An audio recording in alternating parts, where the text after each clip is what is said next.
Hi guys, so it's Fiza Ismail reporting live all the way from Perth, Australia, right? So good afternoon from my end and good morning to you, ladies and gentlemen, if there's any in India. So a bit of introduction about me. I am a Malaysian-born lady and I came to Perth, Australia 14 years ago at the age of 18 and I pursued my degree in accounting and finance at the University of Western Australia. And once I graduated, I got a job with the state government as an auditor. So for 6 years and a half, I was working in the private sector, auditing the companies and a couple of nonprofit organizations as well. And throughout my career life, I have also been an active mentor for the certified practice accountant body. So mingling a lot with young professional businesses, graduates in terms of their career path as well. And last year, I literally launched my own business and have been sort of like throwing and immersing myself in the world of business and still learning each day. There's a lot of hurdles, there's a lot of challenges. And I guess, having that background of finance and human behavior seems to blend in pretty well. So welcome on board and thank you for tuning in with me today. And the topic for today is how finance can help you understand human behavior. So originally when I threw in the topic, it was really the marriage between finance and human behavior and how it literally blends together, right? So this book of like psychology of financial decision making, how our buying and spending activities are all driven by emotions. And we tend to rationalize logically a bit later on. And just have a ponder about that statement for a bit. How purchasing, spending are driven highly by emotions, and we rationalize it by logic later on.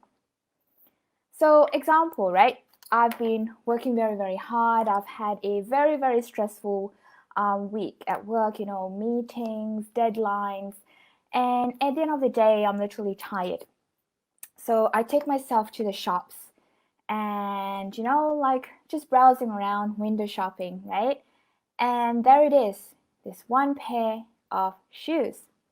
I take the shoes, I try it on. Feels good, looks good. Check out the price at the back. Original price $299. But there's a sale, 50% off. So it came down to $149. Guess what? The salesperson comes, oh madam, today is very special. There's 30% on top of that 50% discount. Even better, so I take the shoes, paid it, and go home. Question is, do I need the shoe or do I want the shoe? Isn't it interesting that my emotions of having that stressful week and wanting to reward myself was driven by emotions, driven by human behaviors, and I rationalized it by logically saying, oh, you know what? I scored a bargain from $299, it came down to $149, and then it came down again 30%. So that's how we as human beings, work well with finance, right? So I'll go through the list of questions and hop on, and you're more than welcome to ask me other questions later on. So number one, Shweta Sharma. What is different about understanding human behavior through finance? So, like how when I say, hey, I'm an accountant, or hey, I'm a financial advisor, people have this stereotype and mentality that we're so rigid, we're so structured, we're very analytical, we're very risk adverse, we're literally the boring people in the room to have conversation with, right? It's like that stereotype mentality. So understanding human behavior, be it your clients, be it having a conversation with your friends or your partner or your family, right? It's more like a human to human relationship. It's a heart to heart conversation. So the more that you can actually have a very empathetic conversation, it literally opens a whole new ball game. It's not looking through the books with a set pair of eyes, right? So I hope it answers your question, Shweta. Mansi, is it true that financial numbers can reveal one's identity or psyche? Numbers don't lie. I remember like when I was auditing a lot of companies, right? How their books are organized reflects the personality of the personnel or the directors. How the numbers, like fluctuate, it actually shows those particular, directors or the marketing people or whoever is the decision maker of the business, how big of their risk appetite is. And the more that you can actually understand their human behavior, the more that you can understand, like what is their scale of 0 to 10, 10 being like, what, I'm a risk taker, or like 0 to 1, I'm like, I don't like risk, I don't like changes. The more that you understand about them, the easier that you can actually communicate, and the better sort of like added value that you can give to your clients. Anjali Senapati, why do I need to understand the relationship between behavior and finance for a successful career? One secret. Us finance experts, us accountants or financial advisors, whatever it is, right? We are the expert. We are the backbone of the business. So if someone comes to me, they have this perception that, I know what I'm talking about, and they want to explore the options on how can I make their life better? How can I move their business operation one step ahead? How can I scale their business, right? What other opportunities are there, for them to actually take on board, right? So you are really the backbone of the business. So instead of taking like, a one set standard that fits all, the more you understand the industry that your clients are operating in, the behaviors, their risk appetite, what are they seeking in love in life, right? In their business, the more it actually adds a different. Yeah. Ujwala, is this way of understanding human behavior more beneficial for women working in the field of finance? Do you know what? Who is the decision maker? At home, organizing parties, planning a holiday, buying the groceries? Who is it? It's us women, right? So we are literally the key component of driving the force, right? So use it to your advantage. Most often, like us females are blessed with having, high intuition, very empathetic, very, very in tune. It's like when you attend an event or a social gathering, the moment someone walks in the door, without even having a conversation or knowing who they are, we already have this perceived, impression. Oh, you know what? I don't feel really good. There's something about her or him that doesn't sit well with me. That's our intuition talking. So use it to your own advantage because you have it already in here. And Manaswati, as a financial analyst, what should I keep in mind when I am trying to understand a person's behavior whose firm I'm investing in? So let's say like you have this 100 grand, right? Or 50 grand or 10,000. And that's literally like your money. And when you're having a conversation with a particular company that you want to invest in, be very, very mindful to the conversation that you're having with them. If they're literally asking you and probing you with a lot of questions, it means that they are literally trying to serve you at the best interest. But if you're just sitting there for like literally 5 minutes and then they come out with a package, then I call it a red flag system, and you should definitely run away. Because the more you ask questions, the more you're actually building trust, you're building rapport, you're building relationship, and that gives you assurance and integrity. So look for, like have that conversation, like in business, the more that, like, hey, tell me about yourself, how long have you been doing it? Why are you so passionate about this? So the more that I'm trying to understand you as a human being, it actually builds that relationship between you and I. Likita, how accurate will I be able to decipher a person's behavior through finance?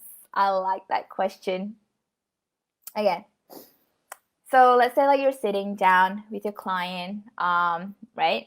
And you design a proposal. Okay, that's the end goal, that's the deadline, and these are the action steps to get us there. And then you ask the question to your client, is that achievable? Can we do it? Are you on board? Are you excited? And you sit there and your client has this, look on their face. Like, okay, this is exciting. We'll get there. Do you get what I mean?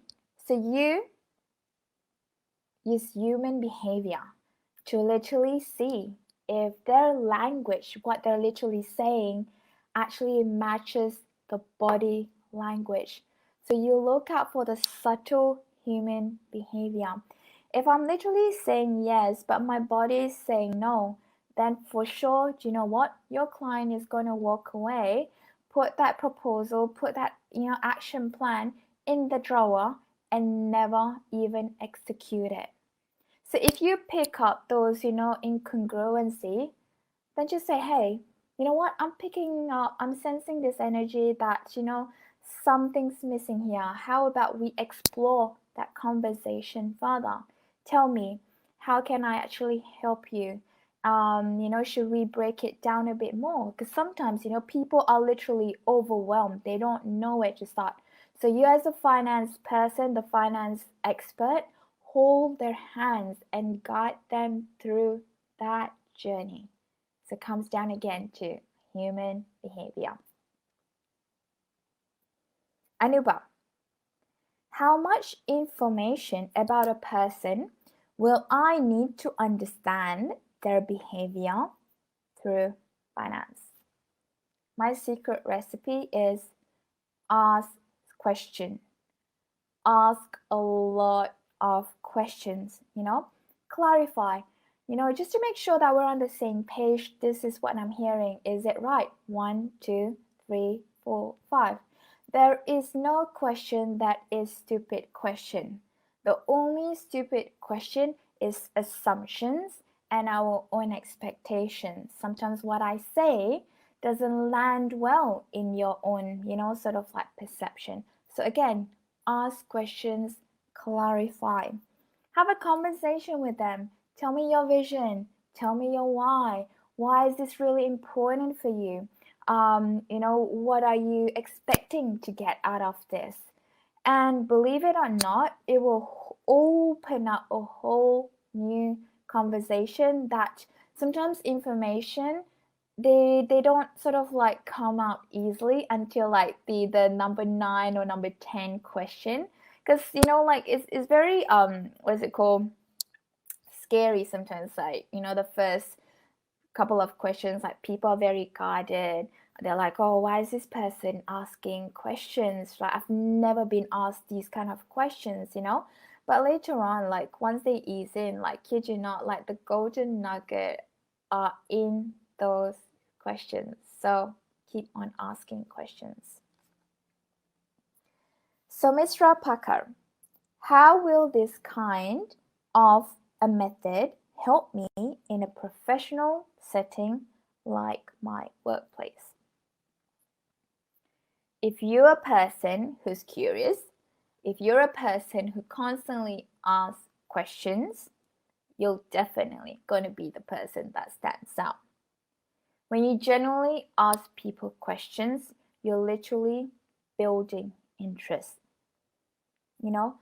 And some questions open up possibilities. Some questions opens up, blind spots that the client or even you that haven't thought of, right? And the more that you ask, you build rapport, you build trust, you build relationship. So put yourself in your client's shoe. Imagine like someone comes to you and I'm like, hey, have you been? Tell me what's been happening in your life before, or you've literally picked up a new hobby. Tell me how's the experience. What did you feel? Or tell me about those holidays.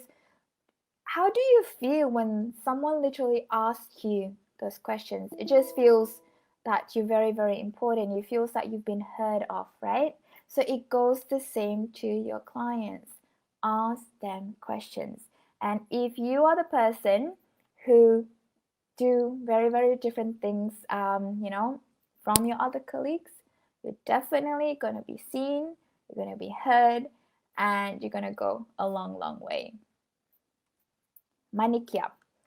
Is there any course to learn about understanding human behavior through finance in depth? One of my favorite tools, I don't know if you've heard, is like the DISC profiling. So it talks about like human behaviors, how there's two categories in the DISC profiling, the dominance and the influencer. Their decision making are very, very driven by emotions.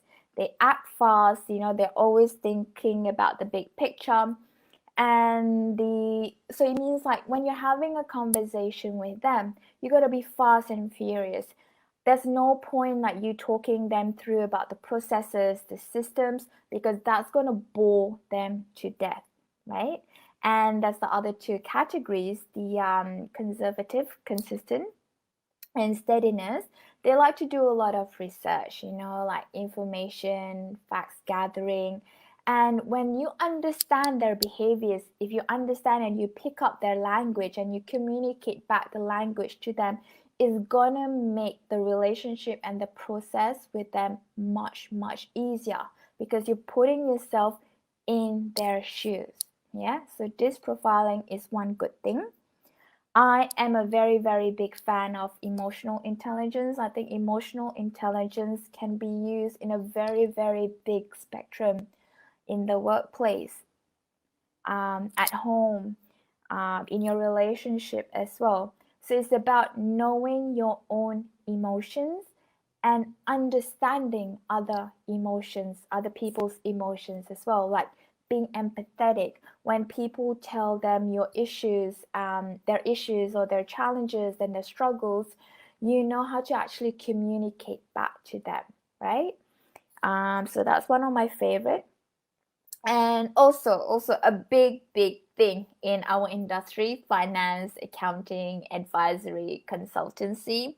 I think we have a lot of technical jargons that we use, and sometimes we are literally guilty, like we assume other people understand what it means, and you have this blur look from them. They just sit there nodding their head, but in fact they go away not understanding, not having a clue what you've actually advised them on. So clear language, make it simple, make it easy for people to understand, right? And if you have to construct a story to actually make that point across easier to understand, then tell them a story, right? So avoid, jargons like capital gains, credits, debits. People don't understand. So try to make it as easy as possible. What else here? So if you would like to connect with me, please do so on LinkedIn under Fiza Ismail. I would really appreciate it if you can actually send me one comment on what is your biggest takeaway from today's live event, and also all feedbacks, constructive feedbacks are welcome as well. I would love to connect with you all the way from Australia to India. And I'm just going to leave you with 3 tips, right? Number 1, how can I serve my client to the best of their ability? Always be curious. Which leads on to the second point. Ask a lot of questions. Be genuinely interested in your clients. Be genuinely interested with the person that you're having a conversation with. Listen, right? Just listen to them. And yeah, the third one, obviously, sorry, I was jumping ahead. Listen, because that literally builds rapport, that builds trust. And yeah, look for the unsubtle messages, the words that's really left unspoken. Sometimes people say, I want this, but then the body language doesn't reflect that. Or they can say, hey, I want to have 20,000 dollars in my bank savings by end of the year, but their actions, their behaviors does not reflect that. So you have to ask the right question. Okay, what are the small action steps, the baby steps that you can do today to make that 20,000 goal achievable in the future? I'm not sure what else do I need to cover. But yeah, to wrap it up, I think you guys are in a good advantage. Knowing finance, knowing numbers goes a long way. Finance is very transferable, so it's cross-cultural, cross-country. You can use it. You don't really have to go far. Like managing your own groceries budget at home, that's a win-win situation. You can literally teach your kids from small how to spend money, how to save money, how to actually value money, right? You can use it in corporate world, obviously, and that can also be used for business purposes. My experience, like knowing numbers and using it in my business, it actually helps me with my budgeting, my costing when I'm literally doing events, and comparing it with my other business colleagues out there. They don't know how to actually calculate money. They don't know how to, okay, here's my break-even cost. Here's my profit, my gross profit or my net profit, right? So we are at the best place to actually understand numbers. So if you incorporate human behaviors on top of your finance, it's a win-win situation as well.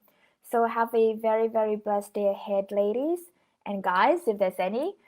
Stay tuned, and I look forward to connecting with you on LinkedIn very soon. Bye bye.